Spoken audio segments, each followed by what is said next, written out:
Bien, bonjour à tous et bon appétit. Il est 12h30 exactement. Nous commençons le ZCL News à pile poil, comme on dit.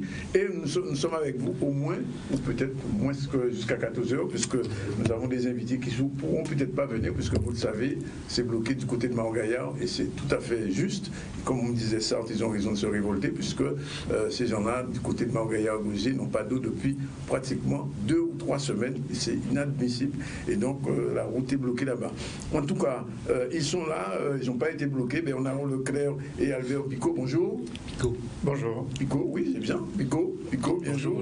On va encore parler de Ponche, mais de la Mare au Ponche. C'est un ouvrage que Bernard Leclerc a produit, a écrit il y a quelque temps. Et là, le film dont on avait parlé il y a déjà quelques semaines est en train de se mettre en place. Nous en parlerons tout à l'heure. On recevra aussi Christina Frédéric Jeanne, c'est la marraine du Salon de la protection sociale et de la santé. Les questions de santé sont très récurrentes en ce moment en Guadeloupe et donc ce salon tombe à pile poil. Alors, groupe Tempo, alors 3e anniversaire, c'est un groupe de musique qui depuis quelques années s'impose dans le paysage musical guadeloupéen. Il y avait qu'à ça, peut-être qu'il y aura désormais Tempo. En tout cas, ils seront avec nous en direct, en live, et peut-être même on aura le plaisir de les écouter réellement au-delà de la parole. Et puis Karine devait être avec nous pour la chronique communication. Karine habite, je vous l'ai dit, du côté du Gosier, à Mort-Gaillard exactement, et là, c'est bloqué. Sinon, l'information, c'est le blocage aussi à Bimao, on va en parler, mais aussi, on revient sur Mort-Gaillard. Tout à fait. Donc, dans l'information, vous aurez des infos sur la mobilisation des riverains de Mort-Gaillard, mais vous aurez aussi des infos sur la mobilisation de la FSU, parce qu'il y a eu, s'est tenue une assemblée générale du SPEG hier. Meilleure santé financière pour Port-Louis, tout le monde est content. Donc, il y avait une conférence de presse par la mairie de Port-Louis où M. Victor Artin a pu s'adresser aux journalistes. Hier aussi, décrochage du modèle noir après une exposition à grand succès. Ça a été le décrochage de ses œuvres. Et pour finir, la formation Handidance qui chaque année nous revient. Voilà, merci Naïla. On vous salue tous si vous êtes en Guadeloupe, en Martinique, en France, à La Réunion et jusqu'à Mayotte où il y a des Guadeloupéens qui nous regardent. À cette heure-là, ils sont en train de dormir. Effectivement, il est à peu près 23 heures chez eux. Mais enfin, s'ils regardent, on les salue quand même.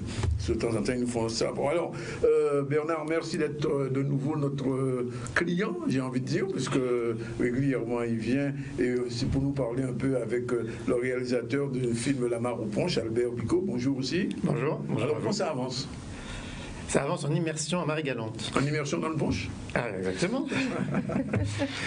Si la parole est parlante, alors le punch est pour eux. Hein. Je veux dire, c'est la moindre des choses. C'est un projet que vous portez avec Bernard depuis plus de 2 ans déjà maintenant ? Oui, c'est un projet. En fait, donc j'avais rencontré Bernard pour faire une récap un peu rapide. Je produisais le documentaire de Gérard César sur le capitaine Moïse Bebel, qui est un héros de la Seconde Guerre mondiale, un Guadeloupéen. Et je suis allé dîner chez Bernard, qui m'a demandé évidemment ce que je lisais, etc. Et tutti quanti, je lui ai dit mon livre, et il m'a dit mais ça ne va pas du tout, c'est pas le livre de la situation sur le territoire guadeloupéen, c'est pas le livre du moment. Il m'a donc donné La Mare au Ponche, et le lendemain je l'ai appelé, et je lui ai dit mais voilà un livre pour le cinéma. Oui. Et il m'a dit ok, donc j'ai travaillé sur l'adaptation du livre, ce qui n'est pas chose facile, parce que Bernard a une écriture très lyrique, parfois un peu ésotérique, très fleurie, très dense, palpitante. C'est un historien, un curieux, un ethnologue aussi dans la phraséologie. Il arrive à tout mêler. Hein. Voilà, c'est une écriture très romanesque. Oui, bien sûr, c'est vraiment un romancier, c'est un bon romancier d'ailleurs.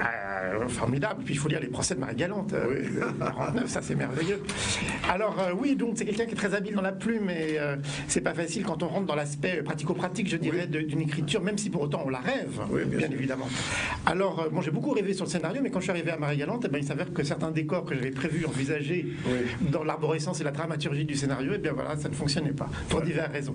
Donc cette immersion était bénéfique, et il faut absolument que je revienne encore quelques temps ici pour finaliser l'écriture, parce que même si pour autant la dramaturgie, l'arborescence, la structure narrative dans la suite événementielle du récit ne bouge pas, mais pour autant les choses s'incrustent, s'impliquent, deviennent poreuses avec le lieu dans lequel les personnages sont campés, bien évidemment. Et il faut réenvisager partager le rapport de l'homme à la terre, et ça c'est un essentiel, qui n'a pas ce rapport-là entre la terre, l'eau, l'air et le feu, eh bien c'est compliqué pour lui. Donc il faut replonger mes personnages dans quelque chose auquel je n'avais pas pensé préalablement. J'ai trouvé des sites merveilleux dans lesquels je vais pouvoir les inscrire. Alors bien évidemment, vous m'en pardonnerez, monsieur Sandonis, mais je ne vous dirai rien. Je regarde le secret, jalousement. Et voilà, je suis en train de faire ce travail. Et je tiens à remercier, alors bien évidemment, ceux qui me soutiennent et qui me financent. Marie Zetzol qui m'accueille à résidence et non pas en résidence. Ah non, c'est un résidence. Je vois la nuance.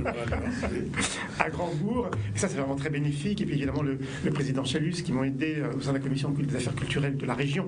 Et également. La commission cinéma d'ailleurs. Oui, bien sûr. Et également Madame Borel-Incertain, la présidente du conseil départemental. Qui est elle-même Marie-Galantaise, vous le savez. Qui est elle-même Marie-Galantaise, Bernard me l'avait dit. Et donc, c'est des soutiens, ce sont des appuis à la fois financiers qui me permettent d'être là, qui me permettent de faire mon job, qui me permettent de m'inscrire, de m'instruire, d'être dans cette porosité, dans cette transpiration, dans cette mutation du scénario, je dirais, dans son aspect, dans cette maïotique qui est la nôtre, de doux rêveurs, on va dire ça comme ça, où en même temps je reste fidèle à l'esprit de l'époque, je reste fidèle à l'esprit de ce camp des Keller, qui a marqué l'époque, et c'est certainement qui participe des fonds baptismaux de la créolité, pourquoi pas. Je pense que c'est de cela d'où est né beaucoup de rites et coutumes, en tout cas du pays, ici guadeloupéen et jumelé à Marie-Galante. Et je suis dans ce travail par rapport à cette période que j'ai rétrécie au premier ouvrage de Schœlcher, qui fait une récap de ces textes relatifs à l'abolition. Oui, en 47 il a publié ce texte-là, et puis je vais jusqu'aux événements de 49, donc la République, l'abolition, et 49 les événements de Marie-Galante, avec la liste Schœlcher-Pérignon et de l'autre côté Brisset et Bernard, en général, les auteurs ne sont jamais satisfaits du scénario. Alors quand il y a un scénario, on dit ah ouais, mais il m'a enlevé ça, il m'a mis ça. Alors comment ça vous entendez sur son adaptation? Je pars du principe que l'écrivain ou le cinéaste quelque part, c'est un artiste. Aussi. Si on l'enferme, je dirais, dans un cercle ou dans un cadre, il n'a plus son imaginaire, il ne peut plus produire. Oui. Donc, quoi qu'il en soit, ne serait-ce que le titre éponyme, la mare au punch est là. Oui. On va toujours retrouver Alonso, on va toujours retrouver le lieu-dit géographique qui est encore là, avec son mythe, avec sa réalité, ses légendes, c'est-à-dire le lieu-dit, la mare, elle est encore là. Donc on ne pourra pas effacer, je dirais, ce qui est, je dirais, qu'on ne peut pas effacer comme sur un coup d'éponge. Donc la réalité, de toute façon, l'essentiel, on ne peut pas l'enlever. Donc en dehors de ça, du moment que je sais que la fondation est là, et tout ce qui peut venir être produit partira forcément de ça. Et ça, c'est la semence, je dirais, c'est la genèse même de tout. Donc il faut laisser à l'artiste le choix de voir et de se produire et de réaliser ce qu'il a réalisé. Ceci dit, nous lisons ensemble un certain nombre de choses, mais je suis par principe d'accord pour laisser l'art dans l'art, mais chaque, je dirais, spécificité de l'art œuvrer aussi dans son sens et laisser l'imaginaire, laisser cette fusion, cette transposition de soi-même aussi éclore. Oui. Donc il ne faut pas établir. Bon, ce qui est à respecter, c'est bien sûr les fondamentaux. La ligne directrice même de ce qui est fait, ne pas être à contre-courant. Oui. Bon, il s'agit d'un roman. Il y a deux faits réels dans ça. Un d'ailleurs, on pose des questions. 1848, a-t-on réellement fait ce qu'on dit, ce qu'on reproche aux Marie-Galantais d'avoir fait sauter les seins des nonnes, d'avoir fait bambouler les prêtres? On verra cette séquence. Non, mais ça, c'est le poème du Tyrolien. Attends, réellement, mais en tout cas, il y a une légende. Mais c'est pour ça que mon roman s'intitule La mare au punch, oui. Et non Alonso. Donc je ne suis pas là pour et à côté sur le sexe des anges.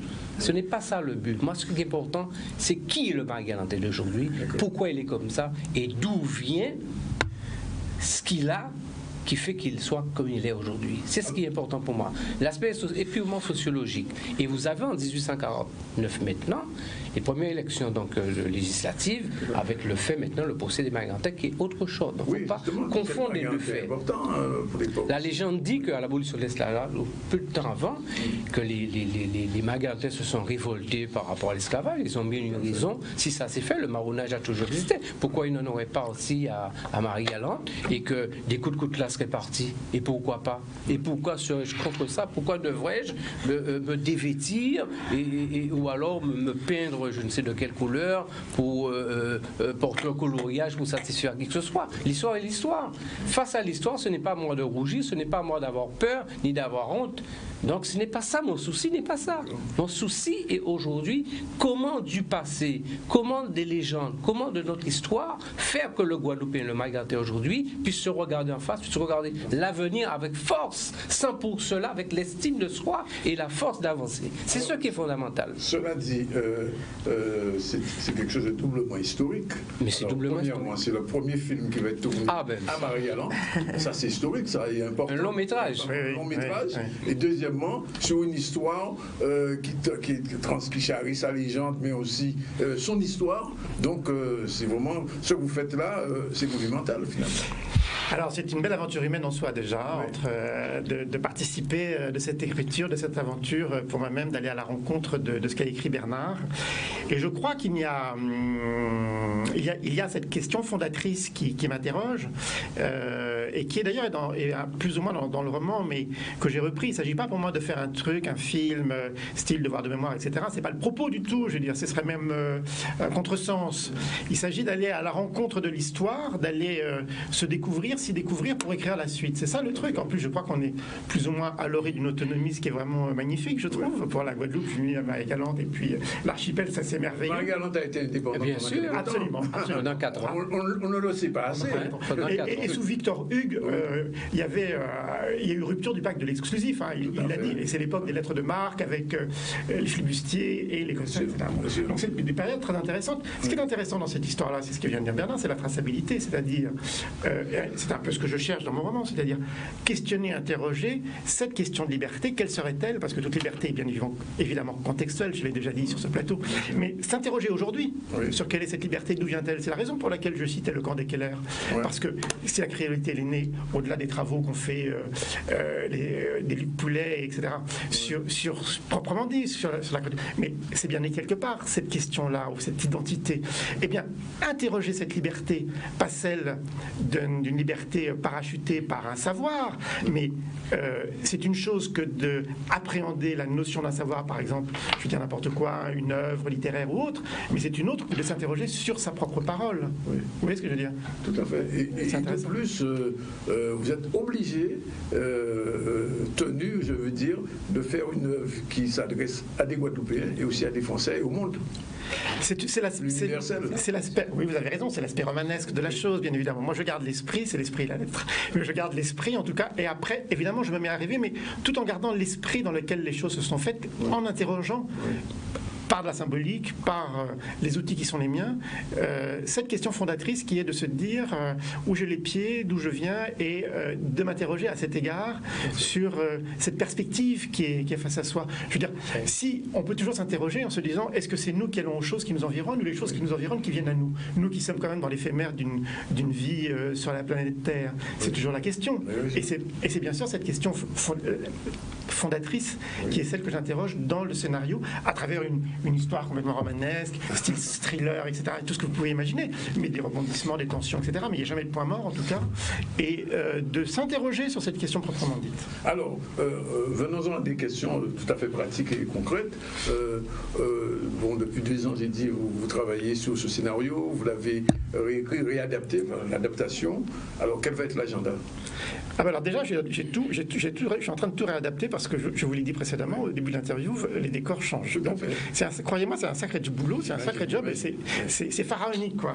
Mais alors pour vous, je vais vous rassurer. Chéreau, quand il a fait La Reine Margot, il a mis 5 ans pour faire le film. 5 ans de préparation. Bon, alors, on n'en est pas là. Mais... Vous l'avez il y a 2 ans, il vous reste encore 3 ans. C'est bon. Un doctorat, c'est 5 ans. Bon, au bout de la 5e année, on vous dit, bon, allez, on passe à autre chose. Non, on ne passera pas à autre chose, on va le faire. Oui. Déjà. Ça, c'est un premier point. Mais non, l'agenda, je ne l'ai pas.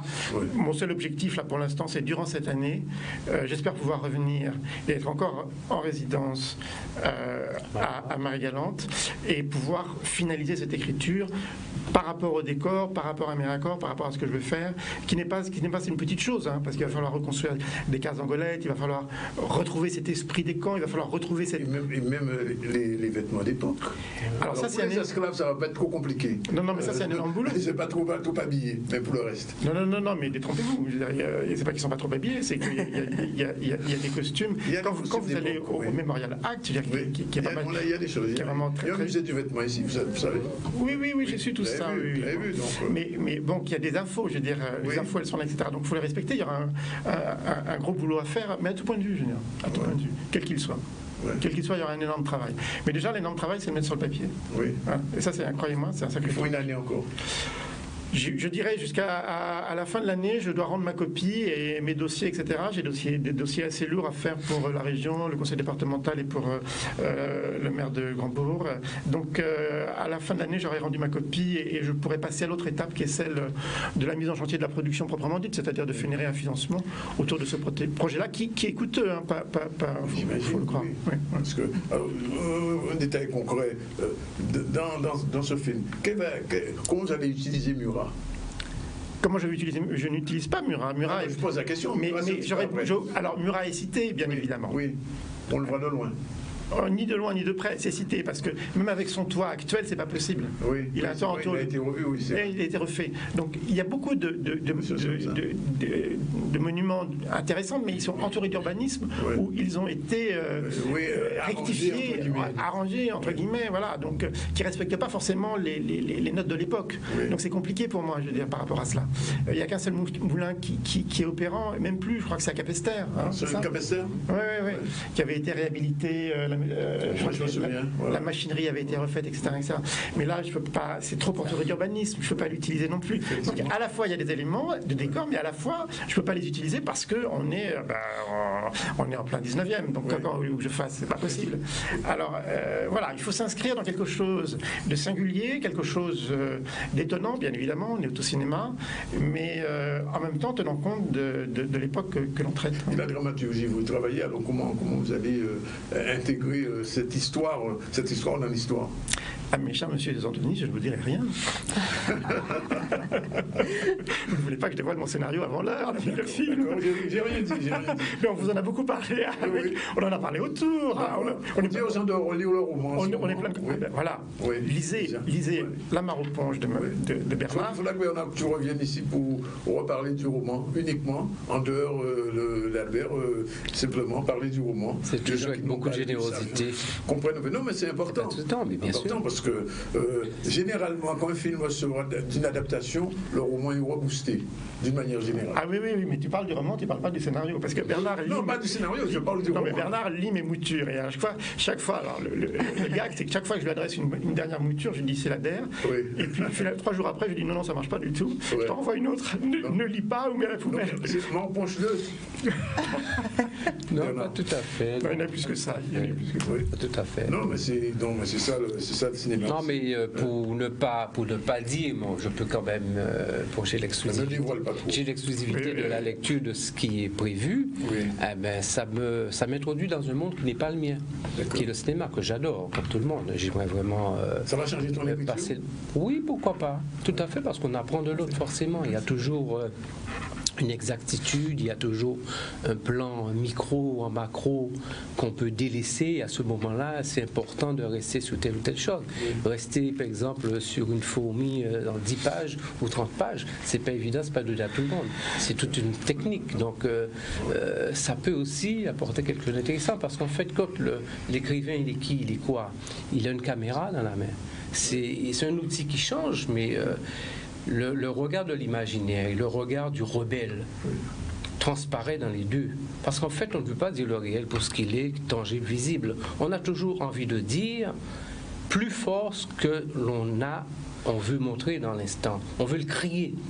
Donc, que ce soit l'écrivain, que ce soit le cinéaste, je pense que quelque part avec la caméra, c'est qu'on veut vraiment crier, on veut vraiment dire quelque chose intensément. Oui.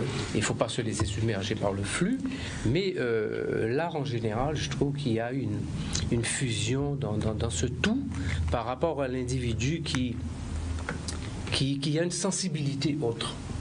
C'est pas facile d'être un artiste. Hein. Je pense que parce que aujourd'hui, après avoir travaillé avec le réalisateur, s'il fallait réécrire La Mare aux Ponches, tu ne l'écrirais pas de la même manière. Mais même sans avoir travaillé, c'est-à-dire que je n'ai plus le même âge. Ma vision du monde a changé. Mon rapport à l'homme est différent. Oui.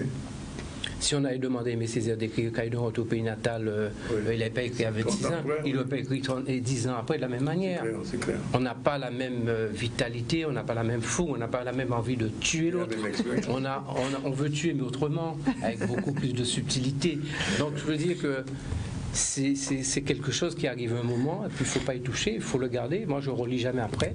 Oui. Les gens en parlent et tout, mais il y a des textes qui sont là pour exister au-delà de nous, d'autres, et que d'autres donnent vie. Il faut accepter tout ça aussi. Oui. Ça ne m'appartient plus, ça appartient au monde, ça appartient on en fera ce qu'on en voudra. À la rigueur, c'est même pas de moi, ce n'est plus de moi, puisque cet individu-là n'est plus moi-même. Cela dit, tu parles de Césaire, mais quand tu prends par exemple, c'est vrai, Cahiers du pays au retour natal, c'est son premier, mais tu prends Et tous les chiens se taisent, je ne sais pas. Je ne sais pas à quelle époque il a écrit Tous les chiens se taisent. Bien après. Il était revenu, mais là, le roi Christophe. Alors, mais c'est le nom de livre, le roi Christophe. Mais ce que je veux te dire, c'est que c'est le même style, la même phraséologie dans Et tous les chiens se taisaient que le cahier. C'est deux phraséologies qui sont très très proches. Alors, il a le même style narratif, c'est magnifique d'ailleurs. Je suis en train de dire qu'il a écrit une pièce de théâtre qui s'appelle Le roi Christophe. La tragédie qui à peu près cette époque-là, mais on a ici. Et je pense que d'ailleurs, il y a la pièce qui a été montée par Serrault, si je ne me trompe pas, il y a très longtemps. Si vous trouvez ça, non, c'est intéressant. Pour l'idée, l'époque, les costumes et tout. Pour info, j'avais rencontré Aimé Césaire 2 ans avant qu'il ne décède. Il m'avait accordé un interview, donc j'avais à peu près lu tout ce qu'il a écrit. Mais c'était un homme magnifique. Oui. En tout cas, vous avez une grosse pression là parce que vous n'avez pas le droit d'échouer. Exactement. Vous êtes attendu.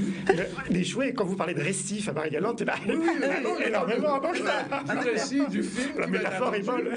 Oui, non, mais c'est vrai parce que, entre guillemets, il y a un cinéma guadeloupéen qui commence à émerger un peu. Il y a des films, récemment, Lara a fait une rétrospective, mais il n'est pas seul, il y a de jeunes cinéastes. Donc ça veut dire que sur ce sujet-là, vous avez les Marie-Galante qui vous attendent, les Guadeloupéens qui vous attendent et la France qui vous attend. Mais écoutez, j'ai été à bonne école parce que j'ai été le producteur de Christian Lara. Et c'est vrai qu'il a été le drapeau du cinéma guadeloupéen. Et en même temps, c'est un homme qui a présenté, qui était un amoureux de son pays. C'était un très bel ambassadeur. D'ailleurs, Gérard César et lui, c'est deux magnifiques ambassadeurs du pays parce que Gérard, c'était tout l'Ouest, avec l'Amérique latine, toute l'anse des pays caribéens.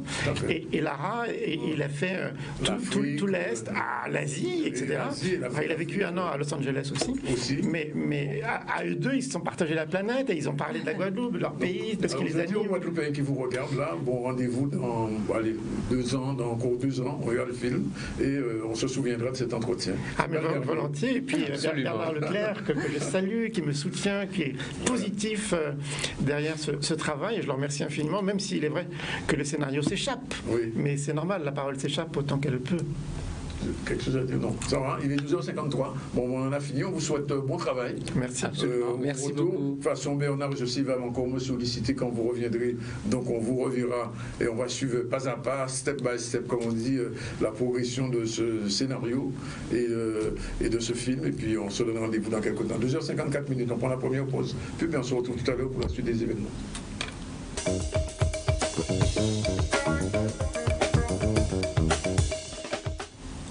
Voilà, il est exactement 13h01 dans le ZCL News et ils sont là.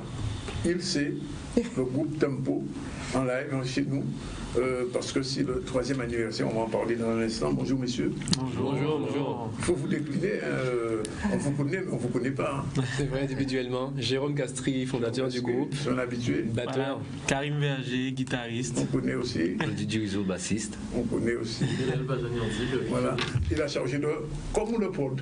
Communication. Ça viendra. En tout cas, on vous reçoit dans un instant. On va faire un tour dans l'actualité. L'actualité, elle est assez dérangeante. D'abord, je signale que à Bimao, ça n'a pas beaucoup bougé.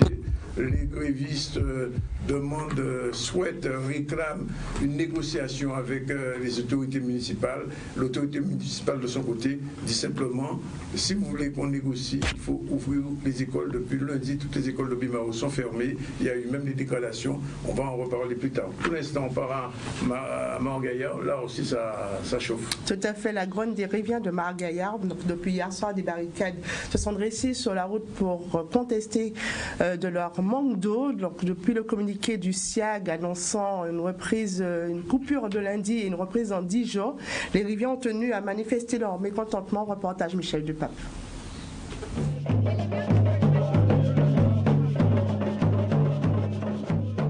Le barrage est toujours effectif et il y a un autre barrage qui s'est érigé au niveau de Bernard pour toujours la même cause. C'est l'eau qu'on n'a pas depuis plusieurs jours et que le nécessaire n'est pas fait. Et c'est parce qu'on a commencé à bloquer qu'ils commencent à faire le nécessaire. Ça veut dire qu'ils auraient pu faire le nécessaire avant. Et rien n'a été fait. Ils sont en train de parlementer et aussi à faire des travaux au pied de Saline pour réparer la pompe. C'est, on va dire les deux, user la population et politique. C'est pour le petit des mecs, c'est eux qui fait. C'est pour ça qu'il n'y a pas de temps à faire comme ça. Mais nous à Magaya, nous n'y marrons. C'est pour ça que nous double de là pour ça. Et nous péquons là que tout le temps nous parlons de satisfaction. C'est tout. On a coupé l'eau depuis dimanche, mais il y a une épidémie de gastro à Margaillard. Et moi j'ai 5 personnes chez moi. Depuis le premier, il y a la gastro 24 heures en 24 heures. Et comment peut-on vivre, et j'ai un petit garçon de 14 mois que je garde l'enfant de ma fille. Comment peut-on vivre avec des enfants à la maison et avec des WC sales? Et même si on offre l'eau aujourd'hui, nous pas qu'à débarrer. Parce qu'il faut nous 3 bouteilles d'eau par personne. Parce que de l'eau là, pas potable. Par jour, par personne. C'est tout ce que j'avais à dire. Délinquants, nous, continuez à faire délinquants aux autres parce que même si ils ont fait délinquants, ils ont fait ça qui est bon aussi. Il faut nous admettre ça. Donc la situation aujourd'hui de manque d'eau sur le périmètre de Margaillard est due à un problème de pompe. Donc nous avons mis tout en œuvre pour mettre cette pompe aujourd'hui. Donc comme vous le voyez, ça c'est l'ancienne pompe qui est en train qui va être acheminée. Et donc la situation de l'eau, ça va être rétabli progressivement à partir dans un petit moment et jusqu'à demain matin.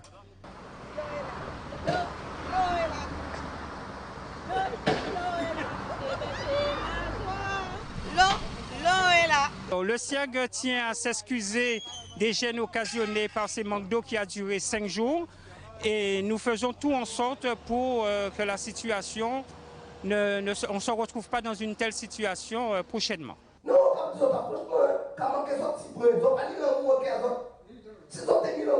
Depuis les siècles de communiqué qui a coupé l'eau, parce que c'est les 10 ans qui ont coupé l'eau là. Nous faisons mouvement là, ils sont capotés madame. Mais c'est les 10 ans qui ont coupé par Jupiter. Mais pour nous, c'est pas des images. Pour nous, tout le monde est bloqué là. Et nous, nous, nous continuer à occuper de ces personnages là qui ont là. Notre CCS, Centre communal d'action sociale, va commencer dans l'après-midi une distribution de packs d'eau à destination des publics dits fragiles. Voilà. Et le troisième point, c'est que aussi avec la communauté d'agglomération, puisque c'est le PCI en charge qui a la compétence de l'eau, il va y avoir une distribution de packs d'eau à destination de la population qui est concernée directement par ce problème du réservoir de Saline. pour faire revenir sur moi. Ce qu'on peut dire, c'est que la réaction de la population a été nécessaire, puisque on vient de l'apprendre, effectivement, l'eau va peut-être arriver dans les jours qui viennent, parce que c'est un problème de surpresseur qui est en panne depuis X temps, il n'y a pas jamais réparé, et enfin, subitement, du fait du barrage d'hier et de ce matin, le surpresseur a été réparé. Alors je viens d'apprendre que le barrage a été levé, peut-être que Karine pourra nous rejoindre, puisqu'elle était et surtout dire à la population que suite au reportage, donc dès 14h aujourd'hui, il y aura une distribution exceptionnelle d'eau en 2 phases qui sera effectivement distribuée à l'ensemble des habitants du secteur de Margaillard, Bernard, Petit-Havre, Providence, Pliane et Saline, sur présentation bien entendu d'une pièce d'identité, une justificative de domicile. Et le nombre de bouteilles allouées sera en fonction de la composition du foyer et directement au domicile des habitants fragiles et isolés connus du Centre communal d'action sociale.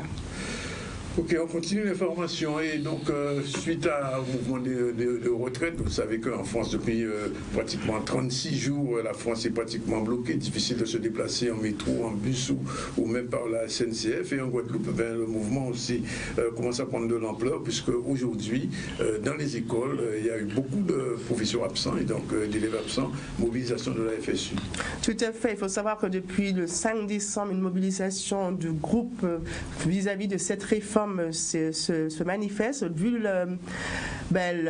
l'inefficacité de ces mouvements et surtout de l'entêtement du gouvernement. La FSU a reconduit sa grève et la grève elle est reconductible jusqu'au 5 février 2020.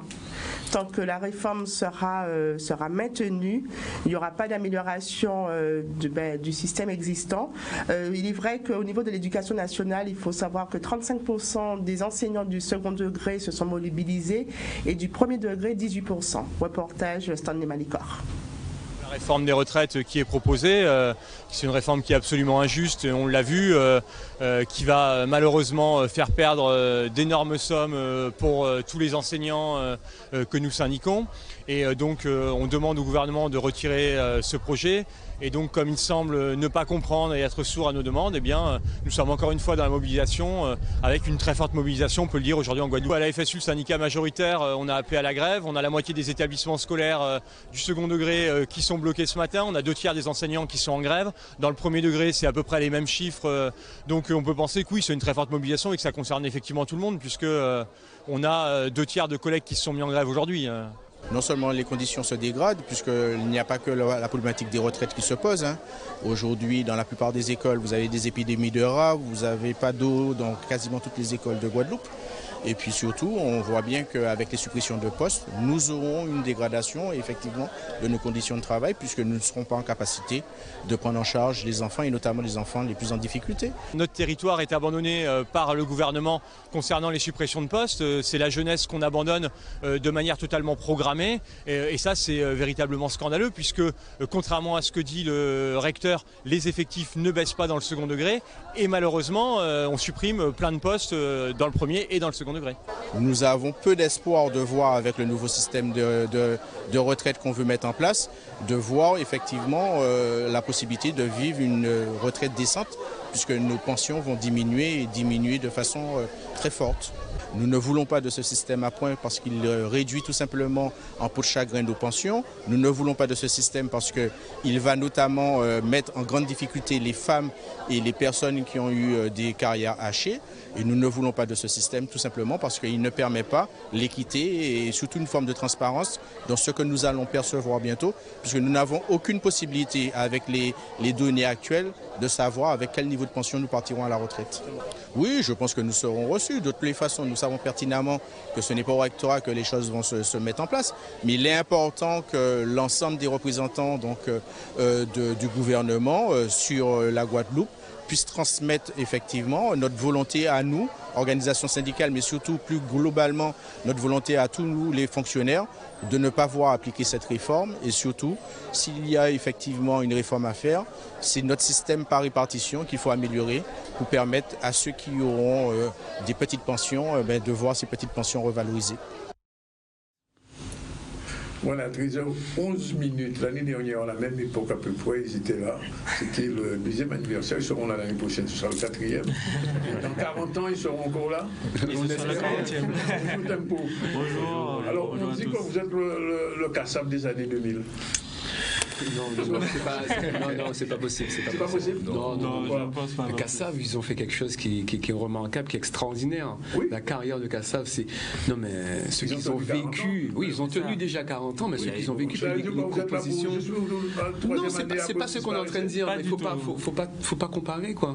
C'est Kassav, c'est Kassav. Kassav a fait quelque chose d'extraordinaire, c'est une entité, c'est énorme ce qu'ils ont fait. Et nous, c'est autre chose, c'est Tempo, on arrive avec autre chose. On espère durer sur les 40 ans. Mais ce n'est que le début. Vous connaissez l'expression qui dit tout beau, tout nouveau? Oui. Ce n'est que le début. Donc, c'est tout beau, tout nouveau quand même. C'est ça. On espère que ça fera à 40 ans que ce sera tout beau, tout nouveau. Alors, non, mais alors, je vais vous poser une question un petit peu plus technique. Du point de vue de votre rythmique, qu'est-ce que vous avez de différent par rapport au zouk traditionnel qu'on connaissait, Kassav et après Kassav? Alors, on a une approche peut-être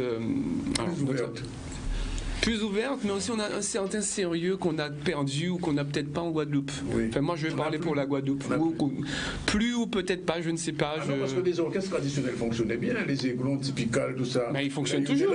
Ils jouent toujours. Voilà. Ça fonctionnait. Alors, on va dire plus alors. Oui. Voilà. On va dire plus, et je pense que c'est ce qui nous différencie en tout cas de ce qui est actuellement et de ce qui y avait en tout cas. Oui, mais sur l'approche musicale même. Oui, l'approche musicale. Oui. Bon, les arrangements. Voilà, non, je dis ce qu'on sait. Peut-être sur les arrangements. Par exemple, que Jacob, il apporte un petit peu de rock dans le zouk, et c'est du zouk, on va dire du zouk un petit peu rocké. Alors, est-ce que Tempo va porter aussi sa touche dans la musique guadeloupéenne? C'est ça la question. Dans les arrangements, oui. Parce que en fait, le but aussi, c'est de revisiter les morceaux, mais à notre sauce à nous. Bien Donc, sûr, ça veut dire par nos arrangements, par la couleur de tout au chacun. Tout à fait. Et c'est ça qui fait justement la différence. Voilà, c'est ça. Donc c'est ce qui vous fait faire durer aussi. On l'espère bien. Quand on voit un petit peu l'évolution de la musique guadeloupéenne, il y a eu des gens comme Gilles Flo par exemple qui ont porté une couleur particulière, Jean-Jacques Gaston, des gens comme ça, bien sûr Kassav, puis il y a d'autres gens qui ont fait du copier-coller, ça c'est pas aller très loin, donc Tempo, vous êtes dans une autre dynamique. C'est ça, exactement.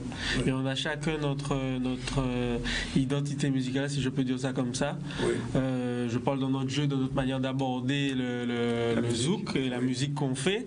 Pas seulement le zouk, vous faites autre chose d'ailleurs. Oui, c'est ça. Et c'est ce qui crée notre couleur parce qu'on a mis tout ça ensemble.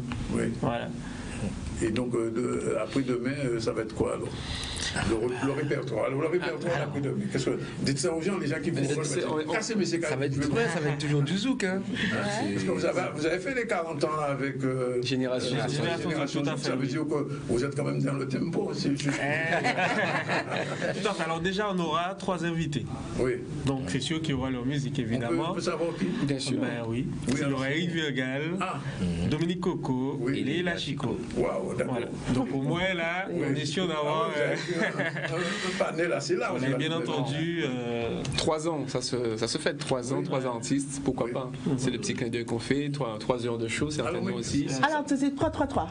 Ben oui, pourquoi pas. Ok, toi et 3 artistes, 3 heures de show, je ne promets rien, parce que c'est pas sûr qu'on reste sur 3 heures, certainement plus. En tout cas, minimum 3 heures. Ouais, minimum 3 heures, ça c'est sûr. Voilà, il y a toujours des surprises. On part sur quelque chose, mais après, voilà, c'est la magie du live. Quoi. Ça dépendra de l'ambiance. Je pense que ça dépendra de l'ambiance aussi. Oh, mais il y aura de l'ambiance. Il y a toujours de l'ambiance. C'est ça. Mais non, mais alors, quand Léla Chico viendra ou Dominique Coco, vous allez faire du Dominique Coco version tempo? C'est ça. C'est ça. Mais ça va être extraordinaire. C'est-à-dire que Coco, déjà, c'est ce style particulier, sa musique, je me souviens plus du terme qu'il utilise. Capo musique. Donc ça va être du capo musique tempo. C'est ça. Et c'est comme ça qu'on fait avec tous les artistes d'ailleurs. Oui. On prépare un medley, mais à la sauce tempo. Bon, alors ça c'est votre partition personnelle, mais votre production maintenant, parce que là vous accompagnez des gens, même au moment donné, vous dites, mais faut y aussi faire taillot. Qu'est-ce que ça va être? Ben déjà, on a déjà sorti un single l'an dernier, en 2018, qui est sorti en juillet 2018, qui s'appelle Maillé, et on est en train de préparer l'album, donc on travaille pour ça. Il y a un album en préparation? Ouais, c'est ça, on travaille. C'est l'objectif en tout cas, parce que c'est bien de revisiter les titres des autres, mais c'est bien aussi d'avoir aussi sa personnalité. fonctionnalités autres et tout. Donc on travaille sur ça, donc on ne sait pas quand est-ce que l'album sortira. On n'est pas non plus pressé par le temps. C'est ça, il faut faire bien. Non, mais c'est le live qui est votre c'est comme ça qu'on nous a connus, bien sûr. Aujourd'hui, on nous connaissait sur la scène. Alors, en dehors de là, vous avez fait un petit peu l'extérieur? Bien sûr, on a fait la Martinique, on a fait Saint-Barthélemy, on a fait la Guyane. Mais pas encore prêt pour Bercy, non? Bercy, c'est pour bientôt. Ah, quand même. Alors déjà, on prépare le Zénith. On prépare le Zénith de Paris le 22 février avec Génération Zouk. Et logiquement, si tout se passe bien, bientôt Zénith, bientôt d'autres pays, La Réunion et autres et tout. Effectivement, avec un programme chargé comme ça, c'est là qu'on va pas voir le temps passer. On n'a pas la prétention en tout cas. Mais en tout cas, voilà. Je pense qu'on essaie de faire bien. Au niveau, Kaski, c'est toi un petit peu le métamanioc de la chose. Comment tu as pu réunir ces gens-là? Alors, toi, tu as une carrière qui était Made in France un moment. Oui, mais Made in France plus. Oui. Et depuis que je suis rentré, j'ai fait appel à Claudie que je connaissais déjà, puisqu'on avait l'occasion de travailler. Claudie aussi a vécu en France, donc on se connaissait déjà un peu depuis Paris, même déjà depuis la Guadeloupe. J'ai fait appel à Claudie. Claudie m'a présenté ce monsieur, Karim. Ah, d'accord. C'est comme ça que ça fonctionne. Ouais, c'est ça. Et là, je l'ai rencontré dans Vim. Dans Vim, il était la première année où je suis arrivé. Alors, c'est le noyau de base, là, maintenant? C'est ça, avec Jean-Michel Lesdel aussi qui n'a pas pu venir. Oui, Lesdel qui n'est pas là. Voilà. Ça veut dire que Ulman. Alors, Ulman, on a fait. Numéro 13. Patrice a chanté avec nous pendant 2 ans. Et aujourd'hui, il se consacre à sa carrière. C'est un choix personnel. Donc, il fait que, de temps en temps, il peut travailler avec nous et on n'a aucun problème. C'est simplement. Il sera là samedi, non? Non, peut-être. Si, peut-être. Je l'ai eu au téléphone hier et il va peut-être passer samedi. Mais je ne sais pas. Faire son show, comme on dit? Ouais, certainement. Ça sera peut-être la cerise sur le gâteau. Voilà. Bon, par contre, en lead, on aura Cristal ce samedi. Aussi? Oui, on aura une chanteuse qui s'appelle Cristal qui chante très bien. Et puis nos invités. Et puis on a des surprises aussi, mais on ne peut pas parler vu que ce sont des surprises. Donc je n'ai rien dit. Le but c'est de venir pour voir. Alors moi je vous le dis maintenant, il est 13h18 aujourd'hui. L'année prochaine, pour 4e anniversaire, je ne vais pas venir instrument là. Pas ni il n'y a pas de souci. Non, sinon on peut rentrer là. On va faire de la place dans le studio. Le rendez-vous on va s'organiser. Même avec un synthé, une basse. Oui, guitare-voix, un truc comme ça. Guitare-voix en percu, il n'y a pas de problème. Il y a une question d'un internaute. C'est quoi le secret de Tempo pour être aussi beau, aussi jeune et aussi endurant? Bon, voilà, je pense que si c'est une femme qui pose la question, on va laisser. Non, c'est pas gentil. Non, mais je pense. Non, mais. La question. Non, mais moi je pense. Non, on fait tous du sport. Non, chacun sa manière, mais. On fait tous du sport, on va courir tous les matins. En plus. Oui. Et voilà, quoi. On fait des soins, il y a des soins de massage, il y a plein de choses. Maquillage et tout. Oui, mais il faut s'entretenir. Il faut qu'on être présentable pour notre public, quand même. Je suis d'accord. Voilà. Donc c'est le secret. C'est le secret. Bon, ça c'est pour le loop et pour la musique. Pour la musique, c'est les heures d'entraînement. Parce qu'on pour la musique, il n'y a pas de secret, justement. Il n'y a pas de secret, c'est le travail. C'est du travail. Donc voilà. Ça paye, apparemment. Eh bien oui, écoutez, par exemple, là, on fait l'émission et après, on part travailler. Donc, les répétitions. On répète tout à l'heure. D'accord. Malgré tout. On donne un petit extrait de Philippe. Je ne sais pas s'il a récupéré. Est-ce qu'il a récupéré avant le clip, non? Oui, donc pas encore, il est en train de le récupérer. D'accord. Oui, parce qu'on avait prévu de diffuser avant live. C'est ça, c'est ça. Vous savez quoi? L'émission s'appelle ZCL. Le L là, c'est live, ça veut dire. Non, sérieux. Le Z, le C, c'est Caribbean et le L, c'est live. Donc, quand un musicien vient ici, normalement, soit un acapella, soit un live. Mais justement, on va profiter d'eux parce que c'est vrai que 3 ans, en plus, c'est des jeunes, une belle jeunesse guadeloupéenne qui reviennent. On regarde un peu le parcours. Qu'est-ce que vous direz aujourd'hui à un jeune qui veut entrer dans la musique? Quel conseil vous lui apporterez? De travailler, d'aller prendre des cours. On est trop sur Ibon comme ça, ou non, je vous conseille à tous, si vous voulez faire de votre métier, quel que soit ce que vous voulez faire, allez étudier ce que vous voulez faire. Ce qui nous empêche d'avancer en général, c'est la méconnaissance. Et la méconnaissance, c'est pas compliqué. Il faut, du coup, ça devient du chocage ou quoi que ce soit. Il faut aller étudier. Il n'y a pas de secret. Allez étudier. Il y a des gens qui ont mis en place. Ça fait longtemps que ça existe, ce système et autres et tout.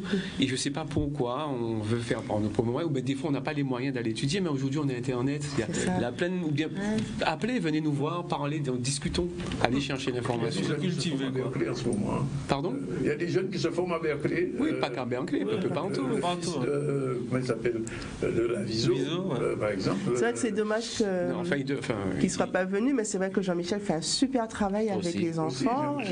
Je vois le projet Demos, c'est effectivement mettre le pied à l'étrier, et ensuite l'école du Lamentin aussi, c'est génial. Elle est OP, mais on va juste prendre un petit extrait. Très vieux. C'est-à-dire que c'est pour vous dire que si vous voulez voir de la jeunesse, il faut venir demain. Allez, c'est parti, on regarde un peu. Belle radio, belle petit live, belle musique. Je rappelle que Belle Radio fait partie du groupe RCI, Énergie et Belle Radio.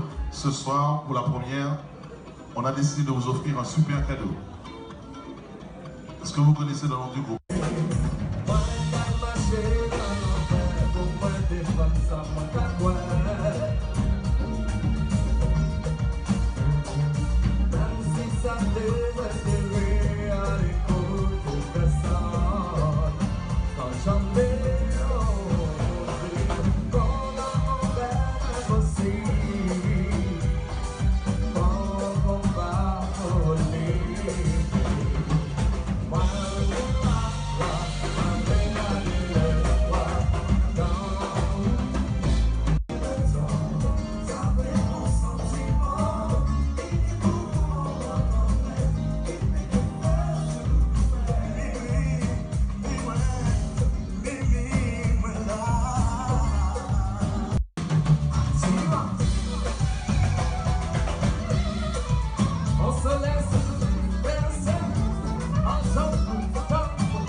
Voilà, c'était un petit extrait de ce que vous ne verrez pas, mais que vous verrez mieux samedi. Ce sera donc, allez, on va le dire à la porte, pas loin d'ici. À 21h. Réservé, hein. Oui, mais... Ouverture des portes à 21h30. Ça démarre à quelle heure? À 21h30? Non, mais à 21h30, c'est déjà bon. Il y a un DJ en fait à 21h30. C'est ça. Alors, ouverture des portes à 19h, messieurs, dames. Soyez là à 19h. Parce qu'à 20h, vous avez attendre son adéo là. Et à 20h30, vous aurez tout à danser. C'est bon. Bon anniversaire. Bonne chance. Rendez-vous dans 40 ans. Il me semble qu'on ne dit pas bonne chance en. On dit merde. Non, ça porte malheur. Il me semble chez les artistes, on ne dit pas bonne chance, on dit merde. Oui. Bon, allez, c'est parti. En tout cas, merci d'être venu. Merci à vous. Anniversaire et puis on vous attend l'année prochaine. 13h24, deuxième pause dans le ZCL News et on continue tout à l'heure pour la suite des événements.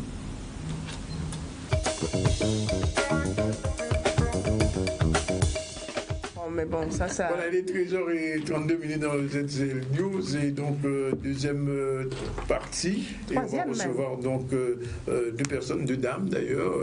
Madame Christiana Frédéric-Jeanne, bonjour. Bonjour. Vous êtes coach et vous êtes accompagnée de Madame Colo. Bonjour. Bonjour. Et tous ces gens-là sont là pour le salon de la protection sociale, n'est-ce pas? Tout à fait. Alors, c'est quoi ce salon? Alors, le salon de la protection sociale est un salon qui réunit tous les acteurs sociaux en Guadeloupe afin d'informer nos citoyens de tout ce qui se fait en matière de protection sociale et de santé. C'est-à-dire? Alors, c'est-à-dire tout ce qui est dépistage, tout ce que la CAF, qui sont nos partenaires. Alors, on va recommencer dès le début. Nos partenaires, ce sont la CGSS, la CAF, Pôle emploi, l'ARS. Toutes ces institutions placées sur le même lieu vont apporter des informations aux Guadeloupéens afin de mieux vivre au niveau de la santé et de la protection sociale. La CAF va, en plus de donner des informations sur tout ce qui est allocation, va aussi parler des retraites, par exemple. L'ARS, qui est un organisme de santé, va faire un atelier et des conférenses sur le chlordécone, qui est une préoccupation pour nous en Guadeloupe. Non. Ils vont parler du chlordécone. Il va y avoir une conférence sur le chlordécone. Parce que c'est la grosse actualité aujourd'hui. Oui, tout à fait, tout à fait. Mais bon, le salon est là pour donner des informations au grand public en matière de protection sociale et de santé. Et il a lieu du 15 au 18 janvier prochain au CWTC de Jarry, Bémao. Oui, on n'est pas encore à et donc, vous êtes accompagné de Cap Envol Coaching et Madame Christiane Frédéric. Bonjour encore. Bonjour. Quel va être votre rôle dans l'affaire? Alors moi je suis la marraine de ce premier salon. Oui. Et vous débarquez. Et oui, et puis j'ai accepté de parrainer. Alors marrainer, ça n'existe peut-être pas encore en français, en tout cas de parrainer donc ce salon, parce que ce qui est important dans ce salon, c'est que l'idée qui est derrière, c'est que l'individu, le citoyen, soit acteur de sa santé. Oui. Voilà. Et qu'il aille au-devant de ses besoins et qu'il soit conscient qu'il y a énormément de dispositifs qui sont déjà là, qui peuvent lui permettre justement de vivre au mieux sa santé, de vivre au mieux sa protection sociale. Oui. Et ça me parle moi en tant que coach, parce que je suis coach en particulier spécialisé en efficacité relationnelle. Et bien souvent, la relation, quand elle va pas bien, dans le couple, dans la famille, dans l'entreprise, eh bien, ça crée des maux, oui. Ça crée des problèmes de santé. Voilà. Et donc c'est pour ça que ça me parle moi, parce que dans ma posture de coach, eh bien, en effet, j'amène les individus à être acteurs de leur santé émotionnelle. Les gens qui viendront au salon pourront vous avoir des entretiens particuliers, individualisés avec vous? Alors, il y a des temps qui sont prévus au salon. Je serai là le samedi après-midi. Oui. Donc, je ferai une conférence et des ateliers le samedi après-midi à partir de 14h. Et donc, entre les deux, il y aura des temps individuels, mais même pendant les conférences et pendant les ateliers, voilà, les personnes pourront poser leurs questions, leurs problématiques, et puis on va pouvoir discuter des solutions possibles pour être bien en santé quand on est en relation avec l'autre. Voilà. Alors, Christiane Collot, vous savez, quelquefois, la CGSS, c'est pas toujours évident pour les gens. Oui. Je ne parle même pas de la CAF, où quelquefois, il y a aussi des difficultés. C'est pas relationnel, mais enfin, c'est l'administration, puisque la CAF est passée au tout numérique. Il y a des gens qui ne sont pas encore au numérique. Vous attendez à ce que ça soit un petit peu chaud, bien sûr, fois. Ah non, je m'attends à ce qu'on ait un échange entre ces interlocuteurs et les Guadeloupéens. C'est le but du salon. Alors, sur le salon, il y aura 3 parties. Il y aura la partie exposition, entre guillemets, avec tous les acteurs, les associations, les institutions, donc qui auront un stand. Les visiteurs pourront venir à leur rencontre et leur poser des questions. Et tout au long des 4 jours de manifestation, nous aurons des conférences. Il y aura notamment la conférence sur la télémédecine, il y aura des conférences sur les retraites, sur l'amélioration de l'habitat. Et des ateliers également pour utiliser tout ce qui est Internet au niveau de la CAF, de la CGRS, comme vous venez de le préciser juste avant. Donc voilà, toutes ces actions vont permettre aux citoyens de mieux se connaître et de mieux évaluer les moyens mis en place par toutes ces institutions pour leur santé. Et comme vous avez une coach qui transmet la relation de soi et le bien-être, donc tout ira bien normalement. Ah ben voilà. On a tous les ingrédients pour que ce premier salon se passe très bien. C'est ce que vous appelez la biologique de la relation. C'est ça, c'est-à-dire que on peut imaginer que le corps humain c'est comme un véhicule. Hein. Eh ben, il y a un mode d'emploi de ce véhicule. Et si on n'utilise pas le bon mode d'emploi, eh ben, on fait des accidents avec soi-même, on a des pannes. Voilà. Et c'est comme sur la route, eh ben il y a un code de la route. Parce que si on ne respecte pas le code de la route de la relation avec l'autre, eh ben on a des accidents aussi de vie avec l'autre, des conflits, etc., des ruptures. Voilà.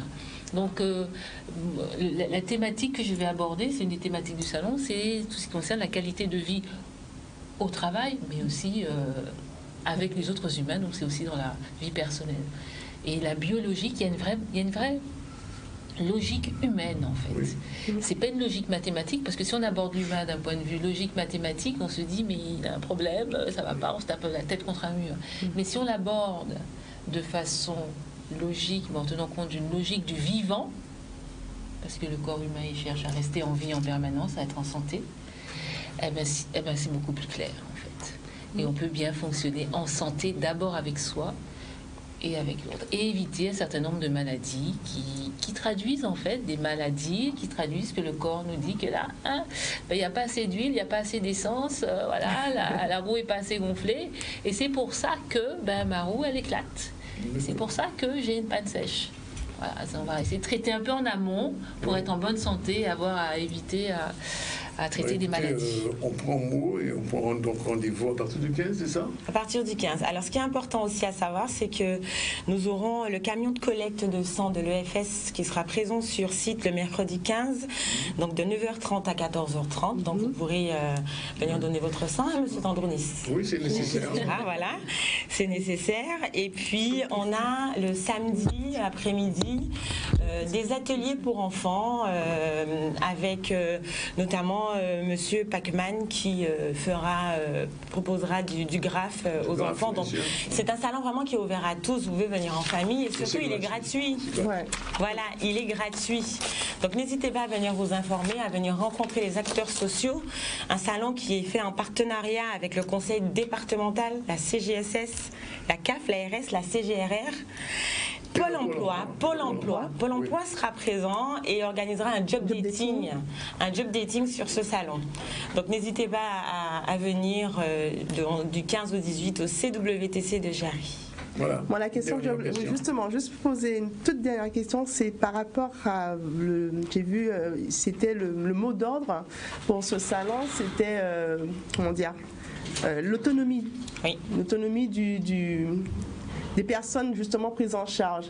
Est-ce que dans ce salon-là, on va rencontrer pas seulement les partenaires sociaux, parce que c'est vrai qu'on dit les acteurs sociaux, mais c'est surtout des concours, est-ce qu'il y aura aussi des professionnels de santé qui seront présents pour justement aiguiller, et que par la suite, c'est vrai que ma question elle est longue, par la suite, il y aura un suivi beaucoup plus poussé par rapport justement à cette protection et à cette prise en charge? Oui, c'est notre objectif. Alors effectivement, on a des professionnels de santé qui seront présents, on aura également des associations, pour citer l'association Amalgame, qui est une association de défense des LGBTQ. Donc voilà, l'idée c'est une première édition du salon. Donc on a l'idée de réitérer ce salon l'année prochaine et donc de suivre tout au long de cette année 2020 les personnes qui auront rencontré nos professionnels et nos experts pour pouvoir évoluer et proposer autre chose de mieux, voilà, dans le salon suivant. Donc oui, il y aura un suivi, il y aura des rencontres avec les experts, des rencontres avec les acteurs. Alors n'hésitez pas tous à venir.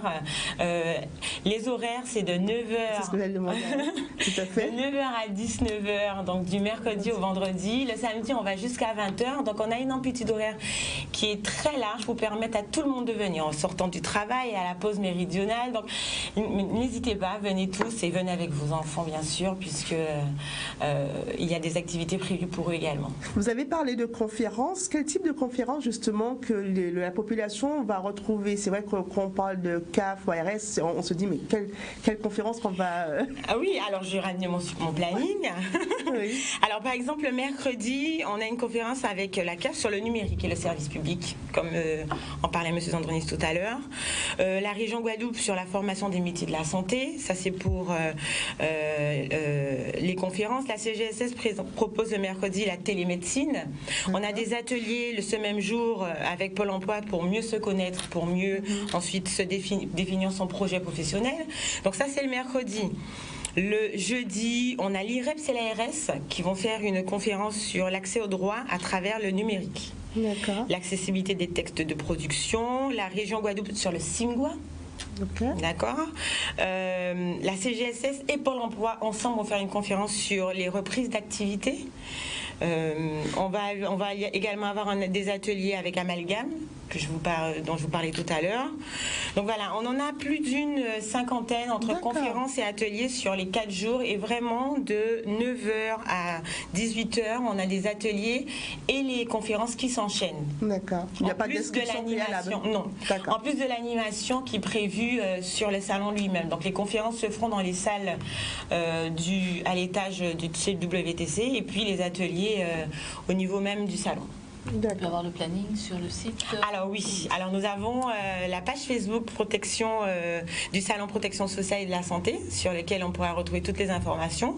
Et également le site internet. Alors le site internet, c'est www.mac2s.com/salon protection sociale. C'est dit. Voilà. Beaucoup de succès pour ce premier salon, en espérant que la population guadeloupéenne vous a bien entendu, parce qu'effectivement, ça concerne tout le monde. Tout à fait. Et je sais qu'effectivement, ce fameux jour, il y aura un job dating de Pôle emploi. Donc, ce sera l'occasion pour ceux qui sont dans la santé de pouvoir venir avec leur CV et rencontrer des employeurs. Tout à fait, voilà. Donc, c'était le dernier mot. Donc, on va revenir à l'actualité. Danny Xandonis vous prie de l'excuser parce qu'il a dû s'en aller. Donc, nous, on va poursuivre. On va aller sur la commune de Port-Louis, où s'est tenue une conférence de presse le 8 janvier. Cette conférence de presse était l'occasion pour Victor Artel, le maire de la commune, de faire part de sa satisfaction d'un retour à l'équilibre de son budget au 31 décembre 2019. La Chambre régionale des comptes a rendu son verdict. Dans ce contexte, ils ont souhaité effectivement informer la population sur ces retentissements qui étaient nécessaires.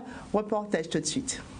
C'est pour nous, pour la collectivité de Port-Louis, après, je pourrais dire, 6 années de sacrifice, c'est une très bonne chose. Je rends hommage aux Port-Louisiens, je rends hommage à mes collègues qui ont pu m'accompagner dans cette difficile mais noble tâche. Donc, je suis prêt aujourd'hui à pouvoir orienter la commune de Port-Louis dans d'autres directions. Je crois que c'est ce qui m'anime, c'est pouvoir gérer un bon père de famille, mais si on est sorti du rouge, si on est revenu à l'équilibre, il faut quand même rester prudent.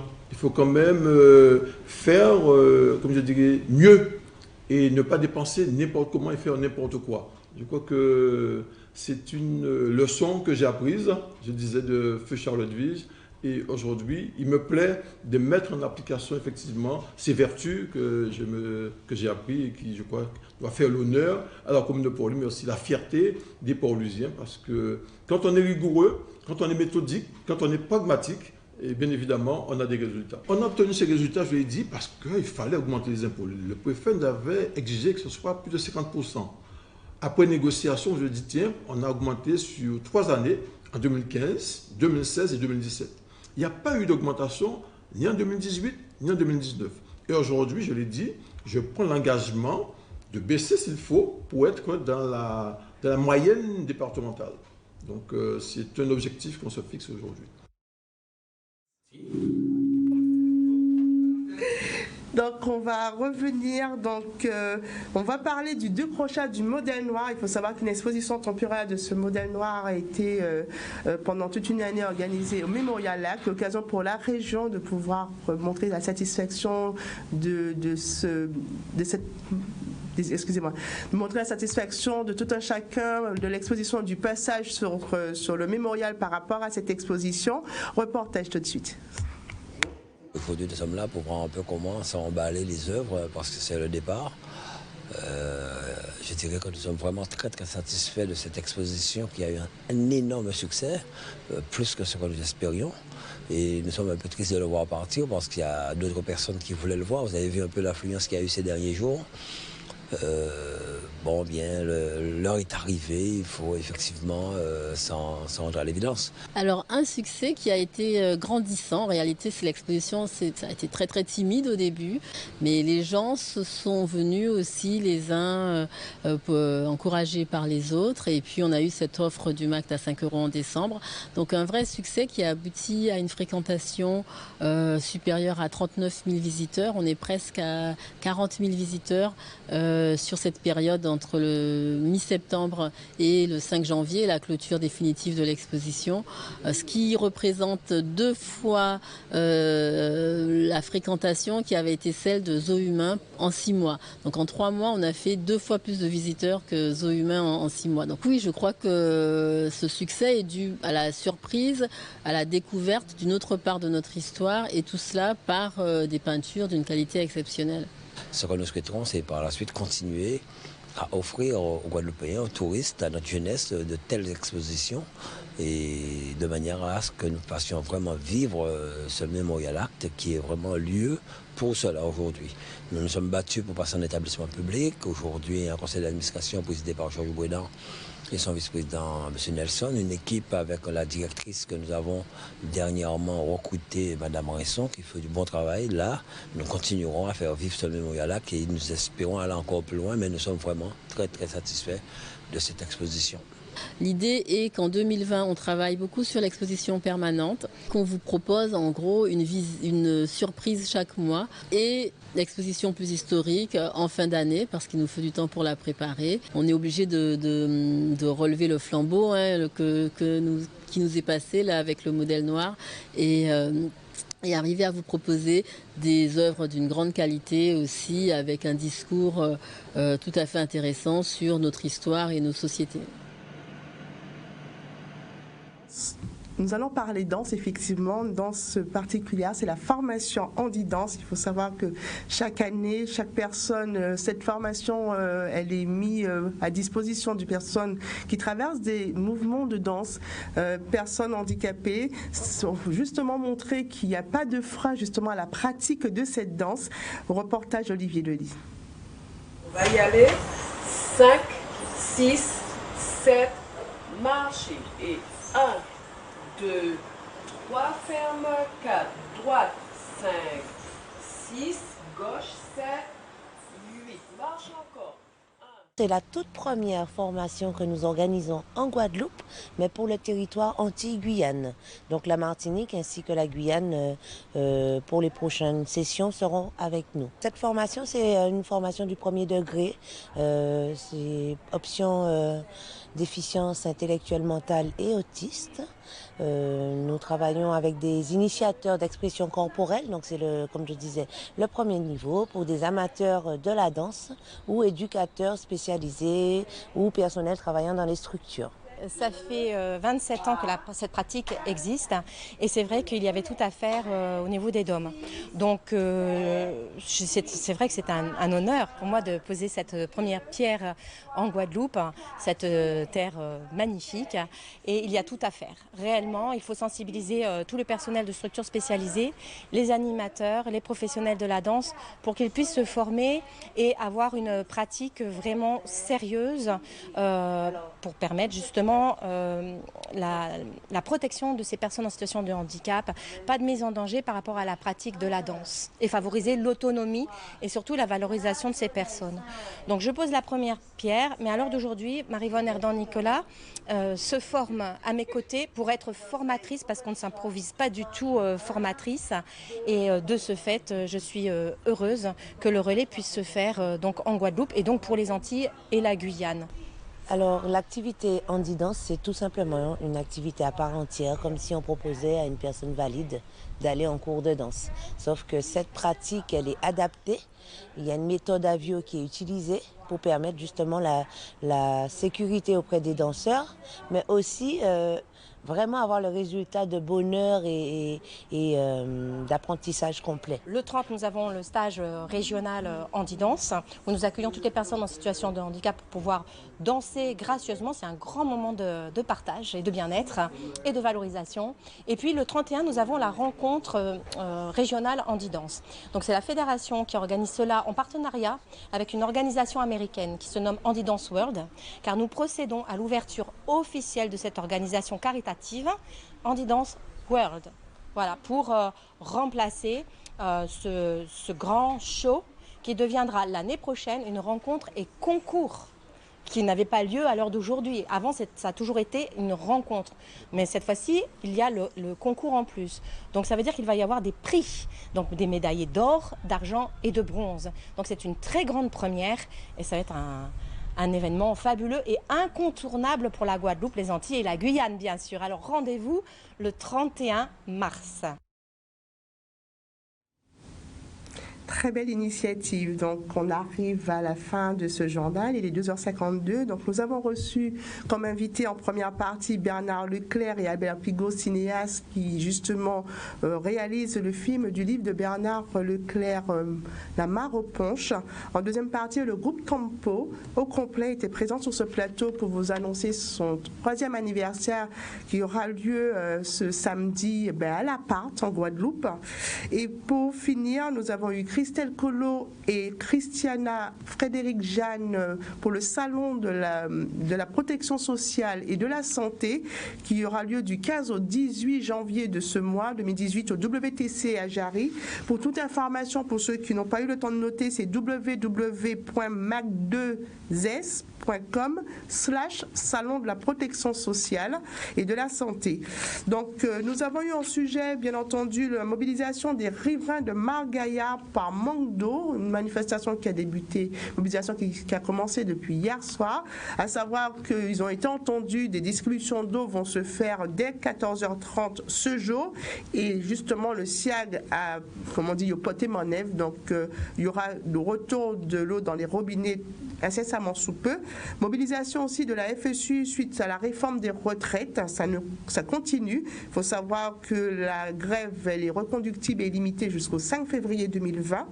Meilleure santé financière pour la ville de Port-Louis, en la personne de M. Artin qui a donné les chiffres et montré sa satisfaction de ses 6 ans de mandature. Décrochage du modèle noir après une exposition Mémorial Act, le modèle noir s'en va. Et formation en didance, comme vous avez vu en dernier reportage, où effectivement les personnes en situation de handicap se verront effectivement en formation, une première en Guadeloupe, et avec bien entendu des concours et des revalorisations de ce projet. Il est 12h54. On remercie Zébris et Daniel pour la réalisation de ce ZCL. Monsieur Zandronis vous prie de l'excuser parce qu'il a dû s'en aller. Et on vous dit à demain.